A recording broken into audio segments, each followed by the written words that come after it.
Jai Shri Krishna. This video is being recorded for Geeta Olympia 2025. Om Shri Paramatmane Namaha. Srimad Bhagavad Gita अथ चतुर्दशोऽध्यायः श्रीभगवानुवाच परं भूयः प्रवक्ष्यामि ज्ञानानां ज्ञानमुत्तमं यज्ञात्वा पुनः मुनयः सर्वे परां सिद्धिमितो गताः इदं ज्ञानमुपाश्रित्य मम साधर्म्यमागताः सर्गेऽपि नोपजायन्ते प्रलये न व्यथन्ति च मम यो निर्महद्ब्रह्म तस्मिन् गर्भं ददाम्यहं सम्भवः सर्वभूतानां ततो भवति भारत सर्वयोनिषु कौन्तेय मूर्तयः सम्भवन्ति याः तासां ब्रह्ममहद्योनिरहं बीजप्रदः पिता सत्त्वं रजस्तम इति गुणाः प्रकृतिसम्भवाः निबध्नन्ति महाबाहो देहे देहिनमव्ययं तत्र सत्त्वं निर्मलत्वात् प्रकाशकमनामयं सुखसङ्गेन बध्नाति ज्ञानसङ्गेन चानघा रजोरागात्मकं विद्धि तृष्णासङ्गसमुद्भवं तन्निबध्नाति कौन्तेय कर्मसङ्गेन देहिनं तमस्तज्ञानजं विद्धि मोहनं सर्वदेहिनां प्रमादालस्य निद्राभिस्तन्निबध्नाति भारत सत्त्वं सुखे संजयति रजः कर्मणि भारत ज्ञानमावृत्य तु तमः प्रमादे संजयेच्युत रजस्तमश्चाभिभूय सत्त्वं भवति भारत रजसत्त्वं तमश्चैव तमःसत्त्वं रजस्तथा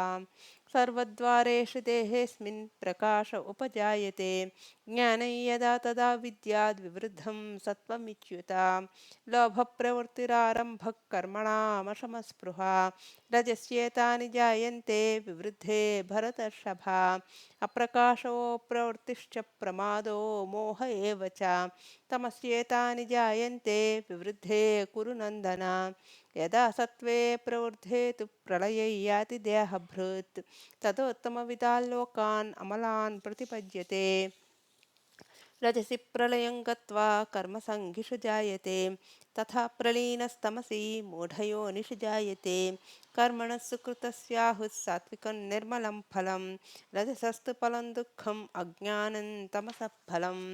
सत्त्वात् सञ्जायते ज्ञानं रजसो लोभ एव च प्रमादमोहौ तमसो भवतो ज्ञानमेव च ऊर्ध्वं गच्छन्ति सत्त्वस्था मध्ये तिष्ठन्ति राजसाः जघन्यगुणवृत्तिस्था अधो गच्छन्ति तामसाः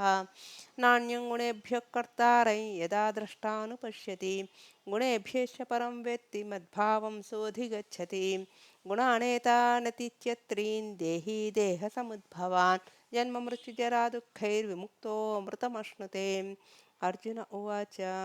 कैर्लिङ्गैः स्त्रीन् गुणानेतान् अतीतो भवति प्रभो किमाचारकथञ्चैतां स्त्रीन् गुणानतिवर्तते श्रीभगवानुवाच प्रकाशञ्च प्रवृत्तिञ्च मोहमेव च पाण्डव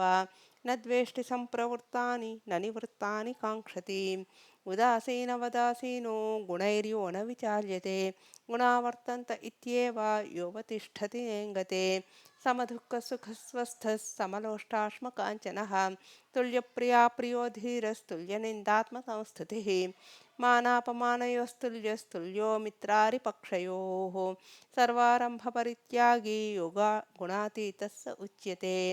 माञ्चेयो व्यभिचारेण भक्तियोगेन सेवते